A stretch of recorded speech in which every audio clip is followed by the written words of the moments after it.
My name is Chloe Hanken, and I'm an emerging artist with Strata Gallery. In many ways, my practice can be boiled down into two parts: collecting and chance.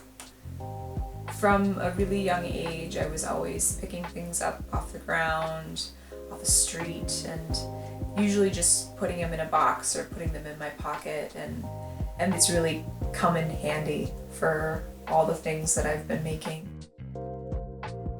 These days, I collect stories and clippings out of magazines or family photos or anyone's photos really, and this archive I've been assembling gets recontextualized and repurposed for each image that I make. And then the second part of the practice of chance really comes down to materials, in allowing the materials I use guide part of the process. I think of myself as an interdisciplinary artist. I work in paint and relief sculptures, but my primary process is printmaking. Printmaking is really central to the way that I work, both in the kind of rigid structures I like operating in and having my body really play into the process. The movements allow for this kind of ritual making and trusting in both the gestures that I'm making in the pieces themselves, but also trusting in the motion of the rollers, of mixing inks, operating the press. When I start a piece, I usually begin with a wash. So I use this kind of toner slurry that I will paint to create a transparency. So usually I'm making these kind of bold gestures and then picking up the mylar and allowing the material to kind of drip and flow and pool together, and then allowing that to dry. And as the material dries, it reticulates in these amazing fractals and lines and rings, and once it actually comes to dry, then I go about kind of setting up the narrative of the piece. So I do, when I approach the mylar after the toner is dried, I do a kind of what I call cloud gazing. So unfocus my eyes a little bit and just kind of look for patterns, either looking for faces or arms or a body or an animal or a shape that I could accentuate and make part of a larger image. So then I'll go back in with either more toner or acrylic paint, sometimes collaged pieces, and I'm building up but also scratching away to kind of find the right texture, to find the face.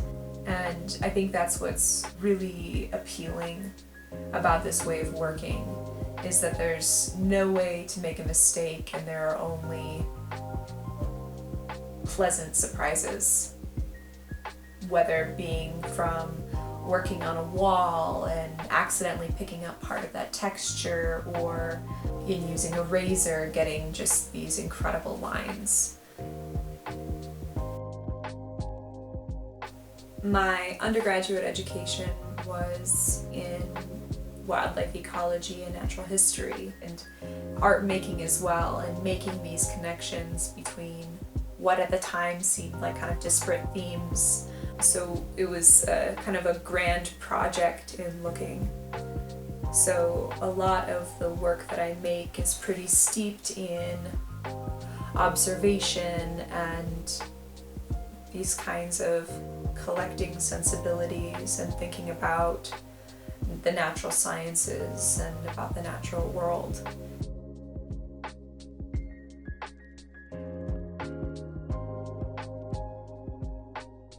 In my work, I'm always looking for patterns, and the ways that stories and people's perspectives come to bear upon history, narrative, and landscape.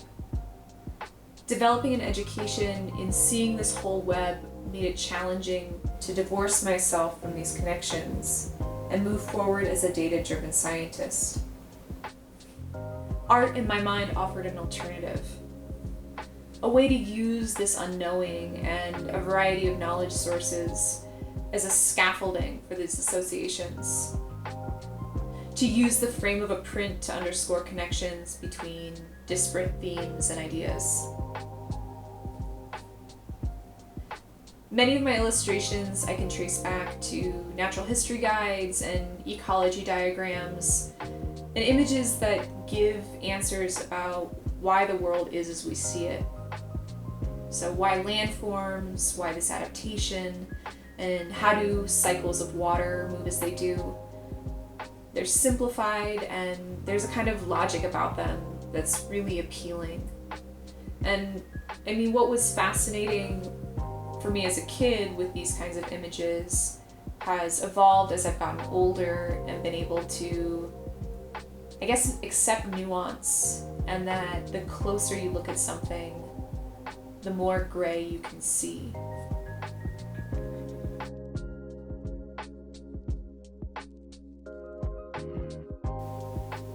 One of my favorite parts of sharing my work are the reactions that I get from people who encounter the prints. What I always enjoy is that it's kind of like a looking game for people, where somebody will come up to me and say, "Is that supposed to be a face?" And that's always really exciting for me, because then people are starting to see what I see. There are also times where someone will say, "Did you mean to put an elephant in that print?" or "Tell me about the elephant," and I have absolutely no idea what they're talking about. But it's this really fun interplay between people seeing these figures and images that I'm putting into it, and then them allowing their own imaginations to take over, and then I'm learning from how people are looking at my images. The body of work that I'm showing with Strata this summer, Private Parts, is work that I've been developing throughout my master's degree at the University of New Mexico, which really speaks to these interior moments and how do stories inhabit the body, what does that look like, almost the body as an architecture, and the ways that part of memory is imagined, that we're constantly contextualizing our stories and the things that happen to us in this larger frame of the times that we live in. The piece No Longer Not Yet, as an example, in crafting the story, it was thinking about these kind of sprawling fields with a single oak tree in the middle, and thinking, what if everything in that field happened all at once? Like, what would that look like? And what are these different strata of narrative? And rather than geologic time, it's more about the time associated with storytelling. What does narrative time look like when you kind of keep it in a single body?